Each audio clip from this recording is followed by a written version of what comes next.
finalement, dans cette pratique, c'est un peu une forme d'auto-guérison quelque part, hein, c'est ça?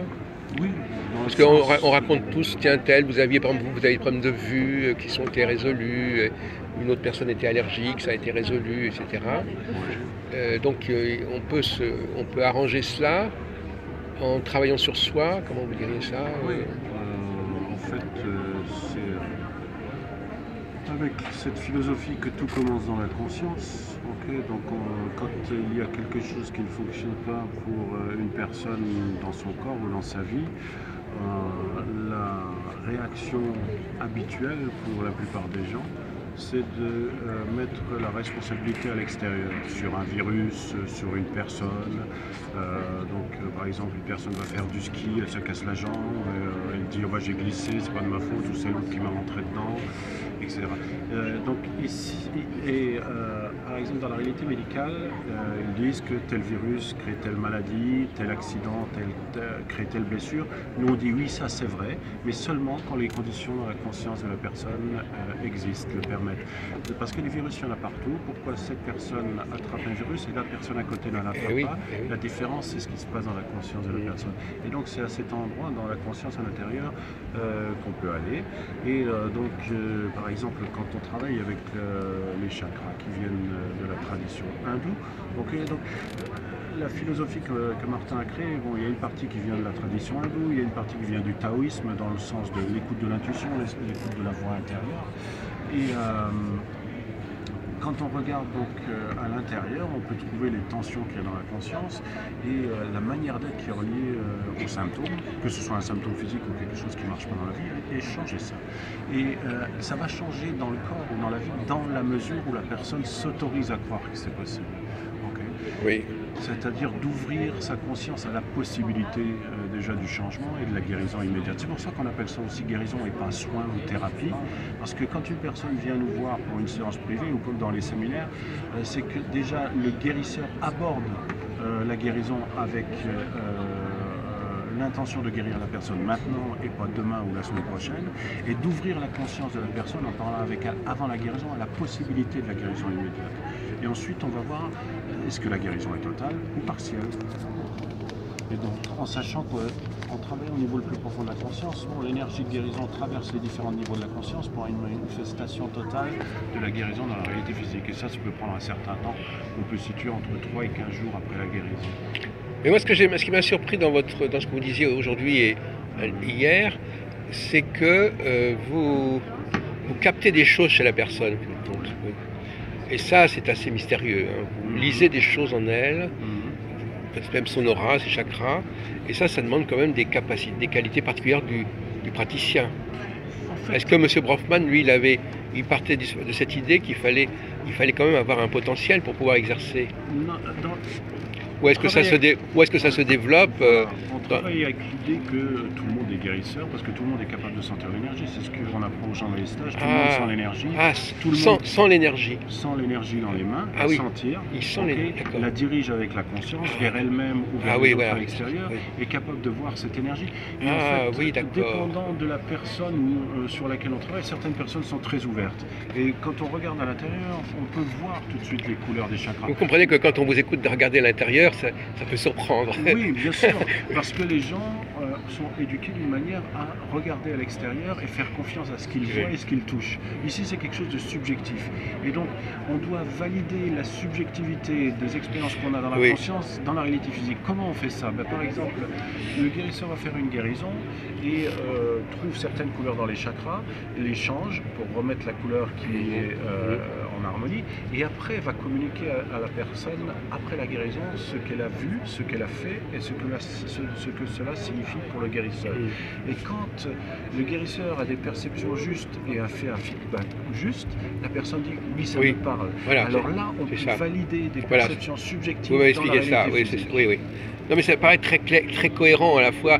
Mais si on parlait d'automobile ou de je sais pas quoi, on dirait bon, on comprend très bien. Mais là, les gens se disent mais ça.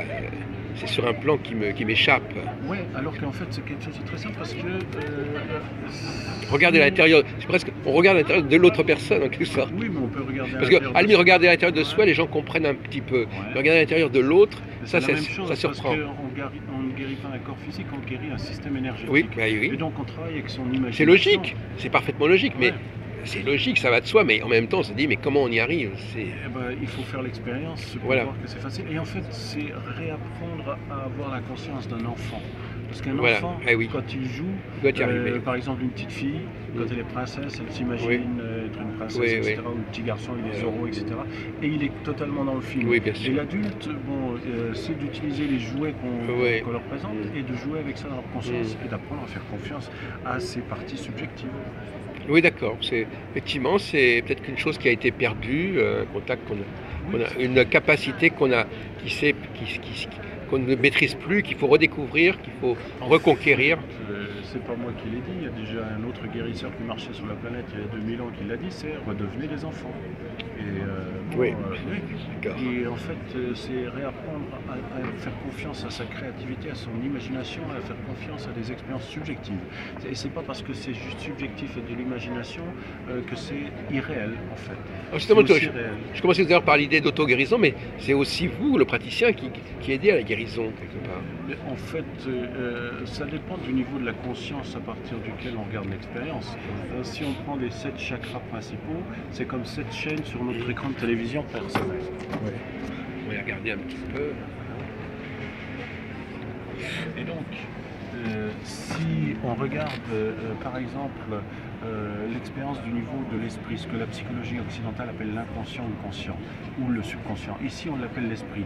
Parce que si on continue à utiliser le mot inconscient, ça veut dire qu'on croit qu'il y a des choses qui nous arrivent dans notre vie, on ne sait pas pourquoi. Ah oui, c'est pas Et un donc, bon mot. Ouais, d'accord. l'esprit, c'est l'endroit où chacun d'entre nous, on crée notre réalité physique à travers les images qu'on met à ce niveau profond et qu'on énergétise. Et donc ici, de ce niveau de conscience, on se voit comme un esprit dans un corps créant sa réalité physique autour de soi, et on voit tous les autres comme des esprits dans leur corps créant leur réalité autour d'eux. Et l'endroit où ces différentes créations des différents esprits se rencontrent, ça crée un hologramme tridimensionnel, et on s'est mis d'accord pour appeler cet hologramme tridimensionnel la réalité physique extérieure. Donc tout ce qui se passe dans la réalité physique extérieure est le résultat de ce qui se passe dans chaque esprit impliqué dans une expérience. Et dans ce sens-là, il n'y a pas d'accident. Okay, tout se passe en relation à ce qui se passe dans chaque esprit. Maintenant, il y a le niveau le plus profond qui est le niveau du je suis, c'est le niveau du chakra coronal, où là, on a l'impression d'être la seule conscience, c'est le niveau de la conscience universelle. On a l'impression d'être la seule conscience en train de créer tout le film. C'est comme si les autres sont des extensions de notre propre conscience. On est metteur en scène, on est acteur dans notre film et les autres jouent pour notre propre bénéfice dans le film. Okay, et donc, on peut changer le film. C'est un peu comme on est en train de rêver un rêve. Okay, et c'est pour ça qu'hier, je crois déjà dans l'interview, je parlais des rêves lucides. Je ne sais pas si c'est avec vous que j'ai parlé de ça. Je suis pas sûr. Okay. Et par exemple, dans la tradition aborigène, ils travaillent beaucoup avec le rêve lucide et ils disent que quand on dort et qu'on rêve lucidement, on dirige le rêve. Par exemple, s'il y a un monstre qui arrive dans le rêve, la plupart des gens ont peur et essayent de s'enfuir, etc. Ça marche jamais. Et là, c'est quand on est conscient dans le rêve, on dit au monstre, stop, tu n'es plus un monstre, tu es beaucoup plus petit que ça. Et donc, si une personne rêve lucidement, elle se réveille le matin, et elle fait sa vie de tous les jours, elle se rendort le soir, elle recommence le rêve lucide à un endroit où elle l'a terminé. D'accord, oui. Si on fait ça pendant quelques temps, quel est le rêve, quelle est la réalité? De ce point de vue-là, difficile à dire. Alors on peut dire, tiens, je me pince et ça, je sais que c'est la réalité physique. Alors on peut dire, mais tu rêves que tu es en train de te pincer. Et à nouveau, de ce point de vue-là, on ne saura pas. Et alors, si on regarde ce qu'on appelle la réalité physique extérieure comme un rêve, dans un rêve, on peut tout changer. Si le rêve ne va pas dans la direction que l'on veut, on peut communiquer avec le rêve. Et le rêve va changer, c'est-à-dire cette réalité physique va changer, à nouveau dans la mesure où on s'autorise à croire que c'est possible. Et alors on peut rêver, et c'est comme ça que fonctionne le guérisseur, on peut rêver que les os se ressoudent, que les aveugles voient et que les paralytiques marchent. Et dans ce sens-là, il n'y a pas de limite. Les seules limites, c'est ce que chacun en a dans notre propre conscience, que ce soit le guérisseur ou que ce soit le guéri. Et donc, déjà, il y a des personnes qui viennent dans les séminaires qui n'ont jamais senti l'énergie dans leurs mains, jamais vu l'énergie, et quand elles sentent l'énergie dans leurs mains, ou la voient, ou la dirigent, elles ont déjà été au-delà des limites qu'elles percevaient avant. Et donc le chemin du guérisseur et le chemin de chaque être humain, c'est, je crois, d'aller toujours au-delà des limites qu'on perçoit, et jusqu'au moment où on a vraiment la certitude qu'il n'y a pas de limite. C'est pour ça que quelquefois il y a des guérisons qui se passent, mais même sans qu'un guérisseur intervienne. Je lisais un article là, il y a quelques jours, je ne sais plus, dans Le Monde, etc., qui parlait des rémissions spontanées de cancer, où tout d'un coup le cancer disparaît et ils ne savent pas pourquoi, les médecins. Et donc ce serait intéressant d'analyser qu'est-ce qui se passe dans la conscience. Donc de la finalement, personne. on peut dire que à la limite, à un moment donné, c'est le monde extérieur qui devient moins réel que le monde intérieur. Oui, ils sont aussi réels. Enfin, je veux dire, oui, c'est ça. C'est-à-dire qu'on peut agir à la fois, si on peut agir sur le monde intérieur, on peut aussi agir sur le monde extérieur, Oui. par la puissance du mental, etc. Oui, et par la puissance de l'esprit. Voilà, c'est ça. Et, Et donc finalement, vous êtes à peu près, vous sentez à peu près de la même façon dans les deux mondes, quelque part. Enfin, pour vous, il n'y a pas de front, il n'y a pas de clivage. Voilà, c'est ça. Et en fait, la cause est toujours dans la conscience. C'est pour ça que le corps qui est relié au niveau le plus profond, c'est le corps causal, parce que la conscience, c'est la cause. Et même maintenant, dans la physique quantique, ils reconnaissent ça de plus en plus. Oui. Et en fait, les physiciens quantiques arrivent au même niveau que, ce que disent les ésotéristes et les êtres éveillés depuis des milliers d'années. Alors, pour terminer notre entretien, parce qu'on ne peut pas continuer indéfiniment, il y a un mot que vous n'employez pas, mais qu'on emploie beaucoup dans le monde biblique, c'est le cœur. Ouais. Hein, gravé dans votre cœur, etc. Ouais. Comment est-ce qu'il faudrait traduire ce mot cœur? Parce que finalement, vous préférez le mot esprit quelque part, Non. mais cœur c'est pas mal, cœur. Mais est-ce que c'est pas une forme de subconscient? Parce qu'on dit c'est quelque chose qui est à quel niveau? C'est subconscient le cœur quelque part. Non, en fait.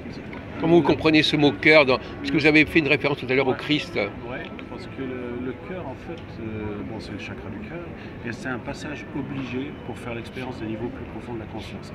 En fait, dans la psychologie occidentale, on parle du conscient, et donc le conscient, si on rapporte ça à la technologie des chakras, il y a le physique, l'émotionnel et le mental, les trois premiers chakras.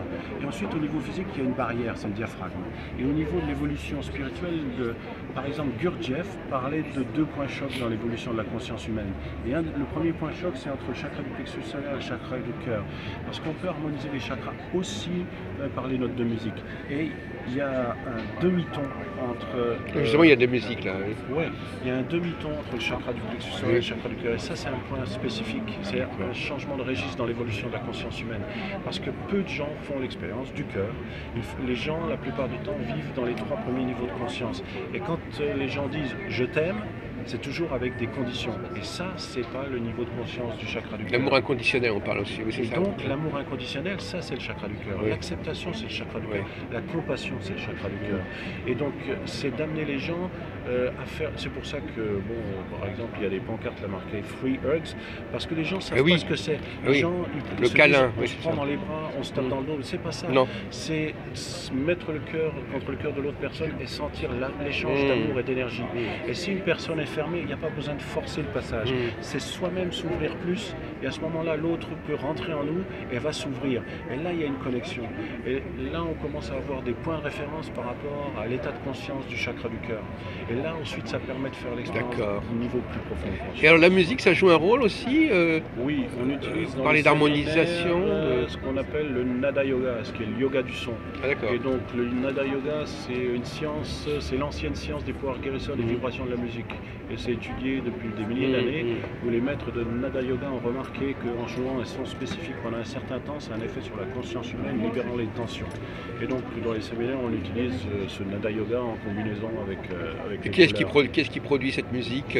Les maîtres de Nada Yoga. Il y en avait un qui a fait les musiques de méditation pour nous, qui était un ancien élève de Ravi Shankar, etc., et qui est décédé cette année, mais il y a quelques maîtres de Nada Yoga. En fait, c'est pas une musique qui s'écrit, c'est une musique qui se transmet oralement. Voilà. Et l'élève joue devant le maître, et quand le maître sent que l'élève est capable d'emmener la personne dans les autres états de conscience, à ce moment-là, il peut jouer tout seul. Oui, Nada Yoga, le Nada très Yoga. Intéressant. Moi-même, je suis compositeur et je pense que je produis le sifflement, moi. Ouais. Je suis un grand siffleur et je pense que j'aimerais introduire le sifflement dans les pratiques de méditation, etc. Tu peux chercher Nada Yoga sur je vais chercher. Internet. Je vais chercher. Okay. Ouais. Très belle science. Merci beaucoup, Philippe. Avec plaisir.